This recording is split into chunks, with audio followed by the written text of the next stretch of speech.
world. And we're going to kick it off with Nick Cleary from Changing Australia, Consolidated Land and Rail Australia, about how, firstly, we're going to solve innovative industries. After you, Nick. Thank you very much. Very exciting to be here, and thank you so much for the invitation to present to you. But our premise is that if we idea to be judged by the size of the problem it seeks to solve. So at the end of the day, Australia does have a problem, and the problem is that we've got a population that's growing by almost 60% on today's numbers by 2050. In real numbers, that's 14.3 million people that our population is going to increase by, and the majority of those are probably going to head to Sydney or Melbourne. Now, if you're from Sydney or Melbourne, you understand the challenges that that represents, and that is that we do have a significant issue. Could you just hit that slide? The issue is that we have overcrowding, we've got congestion at an all-time high, and affordability is at crisis levels. The challenge that there we go, thank you very much. The challenge that we've got is to overcome this. Urban sprawl, which has been our population strategy in this nation, which has been a very reactive and not proactive approach to housing our communities, is a broken model. What we're doing with urban sprawl is we're pushing people further and further away from their jobs, from their families, from their homes, and we're giving them, we're affecting mental health, we're affecting the livability, and we're certainly affecting the lifestyle that we've become, we love here in Australia.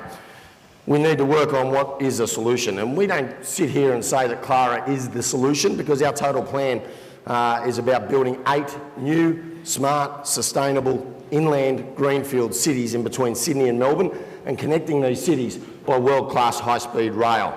Putting those cities at the furthest. So our city in City 4 City 5, I should say, is the furthest away, but in that city you will be no further than an hour out of Sydney or Melbourne by high-speed rail.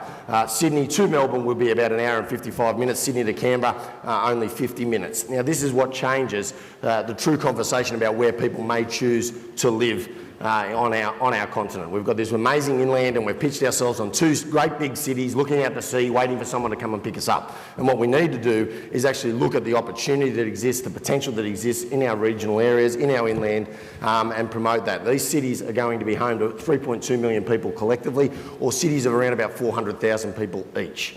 That's significant, but it has to be, because even at 3.2 million people, we only equate to about 22% of that anticipated 14.3 million increase in population between now and 2050. So the issue here isn't whether we've got a solution.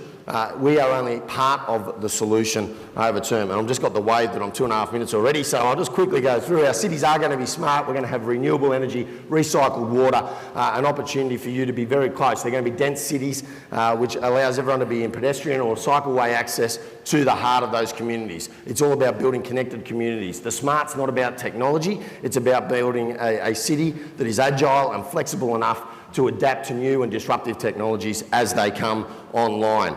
High-speed rail's been right around the world, but importantly for us is our funding model. We seek to do this at no cost to government, and we do that through a model of value creation by agricultural land, adding value by turning into residential land, and therefore delivering the high-speed rail and the major infrastructure of each of those cities. Thank you very much, ladies and gentlemen.